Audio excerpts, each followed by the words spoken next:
Un hacker vole 5,4 millions de dollars en Ethereum, mais il les perd dans la foulée en tombant dans un piège de débutant. Restez avec moi pour découvrir cette histoire folle qui secoue la cryptosphère depuis 2 jours. Salut, moi c'est Jay, nous sommes le mercredi 2 avril 2025 et aujourd'hui on va analyser le Bitcoin, l'Ethereum et décoder ensemble les actualités crypto. Alors est-ce que t'es prêt? On va commencer.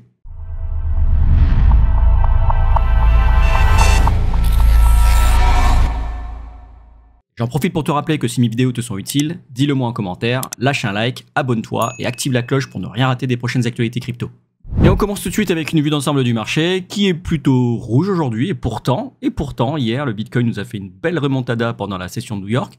Alors il a chuté un tout petit peu au début pour finalement avoir une belle ascension presque sans stop. Il est monté en ligne droite. On se serait cru en bull market. Depuis ce matin, ça recorrige un petit peu.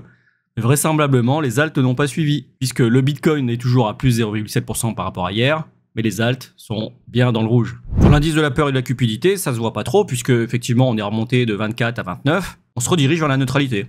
Alors nous sommes toujours dans la peur, hein, attention. Hein. C'est vrai que des mouvements haussiers comme ça et aussi poussifs, tels qu'on a eu hier, ça s'était pas vu depuis longtemps. Alors première news qui n'a pas forcément de rapport avec la crypto-monnaie, on a Sam Altman, le CEO de ChatGPT, qui annonce que dorénavant, GPT-4o sera accessible aux comptes sans abonnement. C'est-à-dire qu'il n'y a plus besoin de payer. Et pour rappel, GPT-4o, celui qui permet de générer des images. Alors c'était déjà le cas auparavant, mais il me semble qu'on était limité à 3 prompts par jour. Là, ils ont ouvert les vannes et c'est donc gratuit pour tout le monde. Par contre, il me semble que c'est pas encore applicable en Europe. Pour l'instant, c'est réservé aux utilisateurs américains. Alors, news suivante, on a la présidente américaine Sheinbaum qui a déclaré que le gouvernement annoncera comment il prévoit de répondre aux tarifs douaniers américains le 3 avril.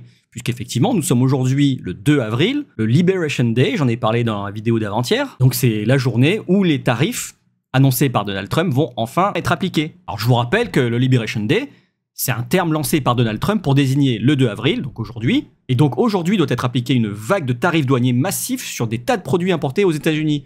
On parle de 25% sur les voitures, peut-être des taxes sur les produits pharmaceutiques et une sorte de tarif réciproque qui viserait des pays spécifiques. Il appelle ça une libération pour l'économie américaine, mais pour les marchés, ça ressemble plutôt à une bombe à retardement. Alors pourquoi ça fait peur?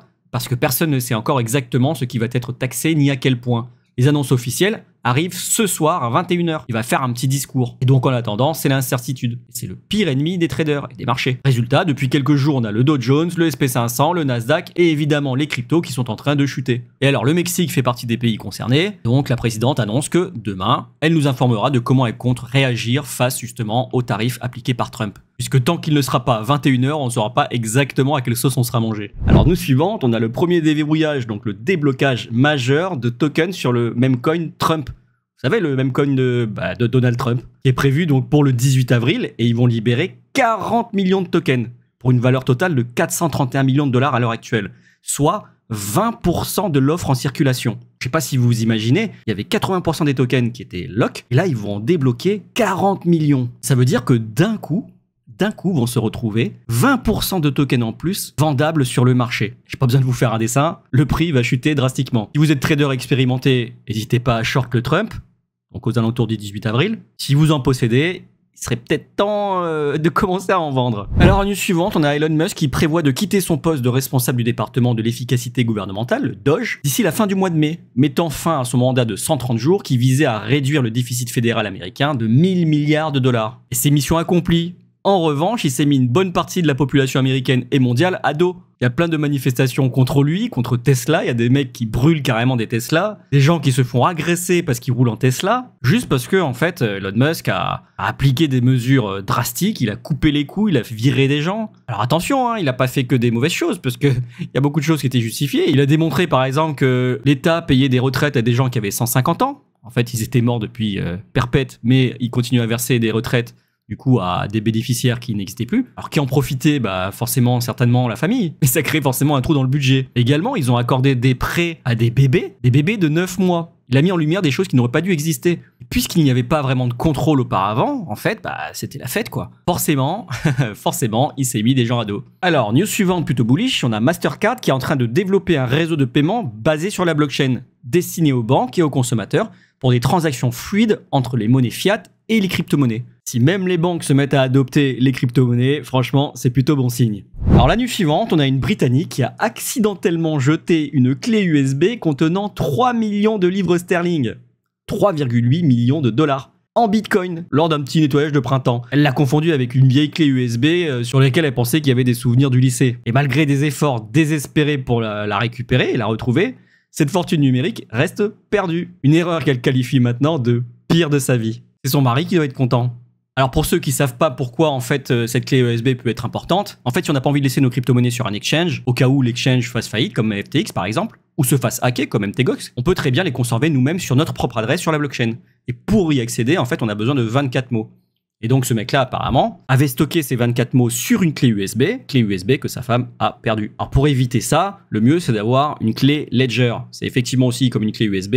En revanche, si on la perd, on peut en racheter une nouvelle, remettre ces 24 mots et ça va réencrypter le ledger comme le précédent de manière à pouvoir accéder à nos adresses et donc à nos crypto-monnaies. Vous connaissez pas Ledger, je vous mets un petit lien dans la description. C'est une entreprise française, c'est une des licornes du CAC 40 et vous devez certainement connaître son PDG qui n'est autre que Éric Larchevêque qu'on voit régulièrement sur M6 dans l'émission Qui veut être mon associé. Et la dernière news en rapport avec la miniature, on a donc un hacker qui a réussi à voler 2930 Ethereum, soit 5,4 millions de dollars, au protocole Zcash.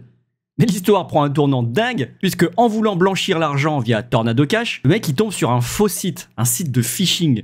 Et du coup il se fait voler tout son butin par un autre escroc. Le hacker, complètement effondré, a même laissé un message pour s'excuser, disant qu'il a tout perdu et qu'il arrête là. Alors je vous lis son petit message. Bonjour, j'ai essayé de transférer les fonds vers Tornado, mais j'ai utilisé un site de phishing et tous les fonds ont été perdus. Je suis dévasté. Je suis vraiment désolé pour tout le chaos et les pertes causées. Les 2930 Ethereum ont été pris par les propriétaires de ce site, je n'ai plus les fonds. Veuillez diriger vos efforts vers les propriétaires de ce site pour voir si vous pouvez récupérer une partie de l'argent. Ce sera mon dernier message, il vaut mieux mettre fin à tout cela. Encore désolé. Alors bon, ça peut sembler un peu noble comme ça. Moi honnêtement, j'y crois pas trop. Ça peut aussi ressembler à un faux message pour dire c'est plus moi qui ai l'argent, laissez-moi tranquille, ne me chassez pas. Et en fait, il les a toujours. Et il est en train de les blanchir avec Tornado Cash. En tout cas, si c'est bien vrai, on peut dire que c'est l'histoire de l'arroseur arrosé, quoi. Le mec, il vient voler des fonds, il se les fait voler juste derrière. Bravo l'expert. Et c'était tout pour les news, on passe tout de suite sur le calendrier économique. D'ailleurs, regardez en bas, on voit le jour de la libération de Trump est arrivé. Donc aujourd'hui, on a la création d'emplois non agricoles, les stocks de pétrole brut et évidemment le tant attendu discours du président Trump à 21h. Bon, mon avis, c'est que ça a déjà été pricé, hein, c'est pour ça que ça a chuté depuis vendredi. On verra ce qu'il dit, mais je m'attends pas à ce qu'on chute énormément davantage suite à son discours. Et alors, concernant les inflows et les outflows sur les ETF Bitcoin et Ethereum, hier, on a 157,8 millions de dollars qui sont sortis des ETF Bitcoin et on a 3,6 millions de dollars qui sont sortis des ETF Ethereum, qui nous fait pour la semaine moins 218 sur Bitcoin, plus 2,8 sur Ethereum. Parle en millions, bien sûr. Alors, quand on regarde la liquidation heatmap, on voit qu'après la belle chute qu'on a eue ce week-end, on est en train de grind up tout doucement, donc de remonter en escalier. On a eu une belle mèche baissière hier sur la session de New York pour finalement bien remonter en ligne droite. Et alors maintenant qu'on est quasiment à 85 000 dollars, on se retrouve pas très loin de toutes les liquidités qu'il y a sur les 88 à 90 000 dollars. Donc ça serait pas exclu qu'on aille faire un tour, avant selon moi de rechuter et d'aller sur les 73 000, voire sur les 67 000. Je le rappelle, sur la tendance long terme, on est plutôt baissier. On va voir ça tout de suite en analyse technique. Vous voyez, quand on regarde le Bitcoin en daily ça veut dire que chaque bougie représente une journée. On voit qu'on a tapé le haut du canal baissier, on a bien retracé, et là on est en train de remonter tout doucement. Alors hier on est même bien remonté. Mais on arrive de nouveau sur le haut du canal. Alors il se pourrait qu'on le casse, et qu'effectivement on aille tester la zone de support qui est devenue une zone de résistance maintenant. Et pour l'instant, mon scénario est plutôt en train de bien se réaliser. J'ai supprimé l'autre parce qu'il était faux. Celui-là a l'air pour l'instant de tenir. Mais du coup, on pourrait imaginer un autre scénario où on effectivement respirerait un petit peu à la baisse pour ensuite péter cette trend baissière, se faire rejeter sur la zone de support, devenir résistance, retester la trend baissière pour ensuite repartir à la hausse. C'est aussi un scénario. Je vous avoue que c'est celui que je préfère, hein. Mais pour l'instant, c'est 50-50. On va voir ce que Donald Trump va dire ce soir. On est encore tous suspendus à ses lèvres pour pas changer. Après voilà, en trading, on n'est jamais sûr à 100% de rien. L'idée, c'est d'imaginer des scénarios et de s'adapter en fonction de comment le prix réagit. Le trading, c'est pas toujours d'avoir raison, c'est aussi de se préparer à avoir tort. D'ailleurs, en parlant du trading, ce matin, je me réveille. Comme chaque jour, je viens tracer mon previous day high, mon previous day low. Ensuite, je viens zoomer un petit peu. Là, j'ai zoomé en 30 minutes. Moi, j'aime bien tracer les fair value gap sur 30 minutes parce que sur le Bitcoin, ils sont assez puissants, ils sont assez réactifs. Vous voyez, donc ce matin, j'ai tracé mes fair value gap. Donc, je sais que ce seront des zones de support. Et automatiquement, si le prix vient taper dedans, je vais chercher une zone pour l'ongle marché, donc pari à la hausse. Mais en attendant, en me réveillant ce matin, qu'est-ce que je vois quand on passe en 5 minutes? Je vois qu'on est en train de descendre de manière organique. On fait des hauts de plus en plus bas, des bas de plus en plus bas. Et moi, je me réveille à peu près dans ces eaux-là. Je dis, bah tiens, je vais essayer de prendre un petit trade à la baisse, puisqu'on est en train de baisser. Quand on regarde en 15 minutes, on a une trend baissière. Certes, si on dézoome, on a une trend haussière, mais je fais du scalping. Et puisque je fais du scalping, eh ben je regarde une unité de temps qui va me concerner plus. Donc 15 minutes, 5 minutes, 1 minute même pour la prise de position. Donc là, qu'est-ce que je fais? Je trace d'abord mon Fibonacci du top qui est là jusqu'au bottom qui est là. Et je prends ma position. Et comme vous voyez, le prix est venu tout juste me faire rentrer en position et est tombé à la baisse. Alors pour le coup, j'ai pas été très gourmand. J'ai mis qu'un risk-reward ratio de 3. J'aurais pu prendre plus ou j'aurais pu tester une autre technique.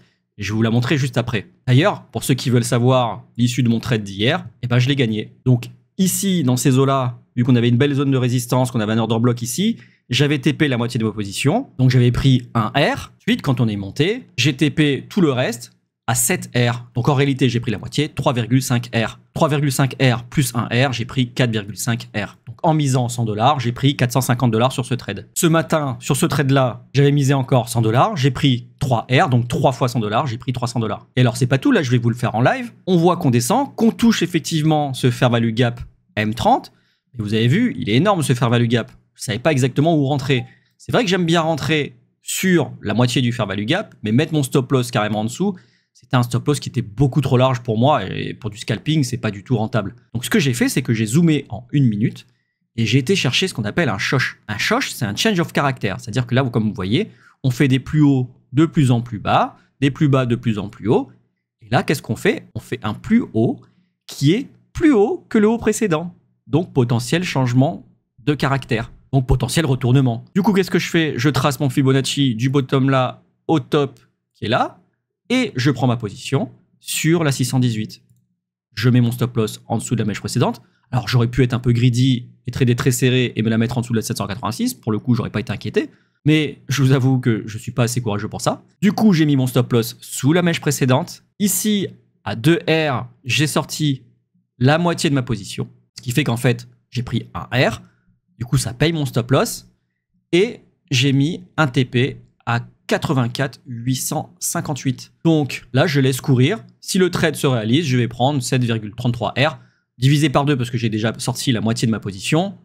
Donc je prendrai exactement comme le trade d'hier, 3,5 plus 1, 4,5 R. Pour l'instant, comme vous le voyez, je suis toujours en position. J'ai pris mon 1R, j'ai remonté mon stop loss à break-even, juste en dessous de ce bas-là. Parce qu'effectivement, si on casse ce bas-là, on pourra considérer qu'on repasse en trend baissière. Et donc que ma théorie s'invalide, et je préfère être sorti du marché. Si jamais le prix redescend à ce niveau, je serai sorti en ayant empoché un R. Bon, pas grand chose de plus sur Ethereum. Comme vous voyez, on est en train de faire un petit W. Malheureusement, la divergence est minime. Comme vous voyez, là, on fait un plus bas qui est quasiment égal à ce plus bas. En revanche, le plus bas qui est ici est un petit peu plus haut que ce plus bas là. Alors est-ce que ça veut dire que ça va diverger? Pas vraiment, elle est très légère cette divergence. Donc pour Ethereum, on patiente encore avant de se réjouir. D'ailleurs, quand on regarde le ratio Ethereum-Bitcoin, on avait commencé à remonter tranquillement hier et puis en fait aujourd'hui on est en train de redescendre. Et alors je vous parle même pas de la Bitcoin dominance qui est en train de continuer d'exploser. On arrive quasiment aux 63%, ce qui est énorme par rapport au reste du marché. Je vous rappelle que la Bitcoin dominance, ça représente la force du Bitcoin par rapport au marché, par rapport notamment aux altcoins.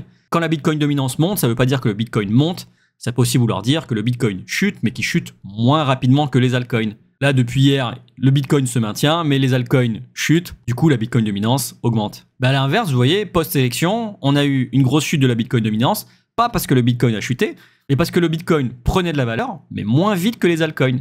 Quand le Bitcoin faisait un plus 30%, les altcoins, certaines faisaient plus 300, 400, 500%. Donc a priori, pour les niveaux, tant qu'on n'aura pas cassé ce range à la baisse, et je dirais même tant qu'on n'aura pas cassé ce canal haussier à la baisse, effectivement, faut pas s'attendre à avoir une alt season, quoi. Et c'était tout pour aujourd'hui. Si cette vidéo t'a plu, dis-le moi en commentaire, lâche un like, abonne-toi et active la cloche pour ne rien rater des prochaines actualités crypto. Allez, cheers!